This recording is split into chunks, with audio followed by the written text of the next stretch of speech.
Hola, soc la Consol Pararols, la cuinera de la Fageda.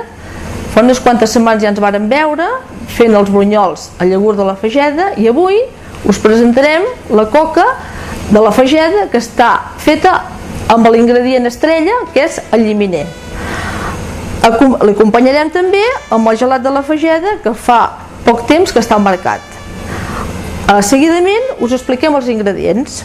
Són 3 llegums, 4 ous, un polsim de sal, una miqueta d'anís, una miqueta de conyac, una miqueta d'oli suau, llimona ratllada, 280 grams de sucre, 400 grams de farina, poma i pinyons.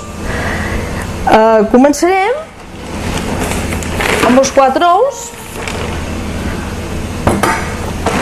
que els batrem ben batuts. Com veieu, ja tenim els ous ben batuts i seguidament hi posarem tots els ingredients que toquen posar a la coca, que és el sucre. Ho remenarem bé.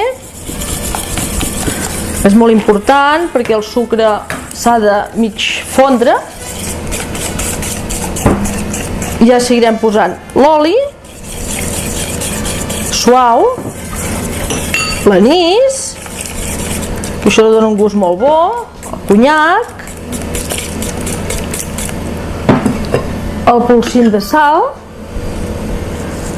perquè la sal li fa un gust bo, perquè sense sal la coca li falta un gust que li fa especial, perquè la sal és bo a tot arreu. Després hi posem els lliminers, que també se poden fer amb iogurt desnatat.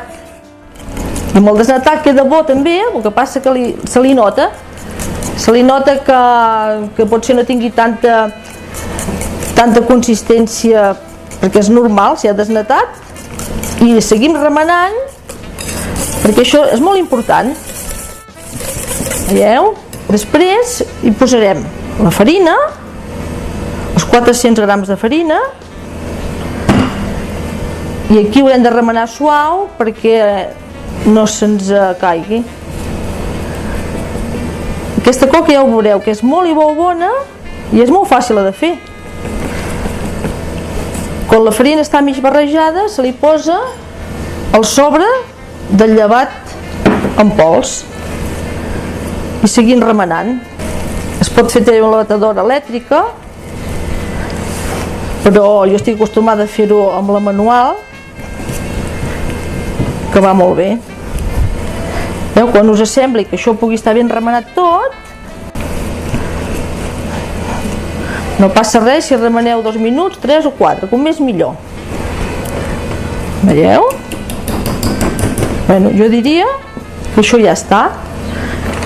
Ara, després ho posem en un motlle.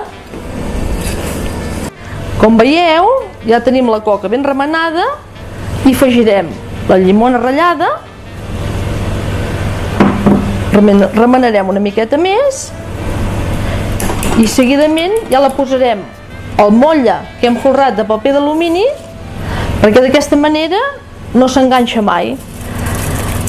Després, si voleu que la coca sigui molt alta, perquè depèn del motlle, si el motlle és estret la coca puja més, queda més alta. Si voleu que la coca sigui, si el motlle és més gran, la coca no puja tant. Seguidament hi posem els pinyons per adornar-la i la fruita confitada, que cadascú ho faci de la manera que li sembli millor.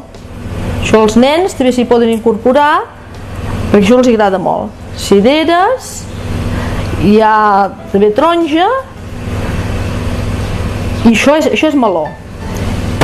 I seguiment al forn calent uns 30 minuts, i quan poseu la coca dins el forn la baixeu perquè no estigui a la temperatura massa alta, perquè si no us quedaria cremada i no us quedaria cuita. Com veieu, han passat 30 minuts, la coca ja ha sortit del forn i posem l'últim detall, que és el sucre aquest que és per reposteria. Ha sortit bastant alta, com veieu. Ja tenim el trosset aquí amb el gelat de la Fageda amb trossos de xocolata, que a l'estiu és l'ingredient que va molt bé. Bon estiu, bon profit i hasta la pròxima.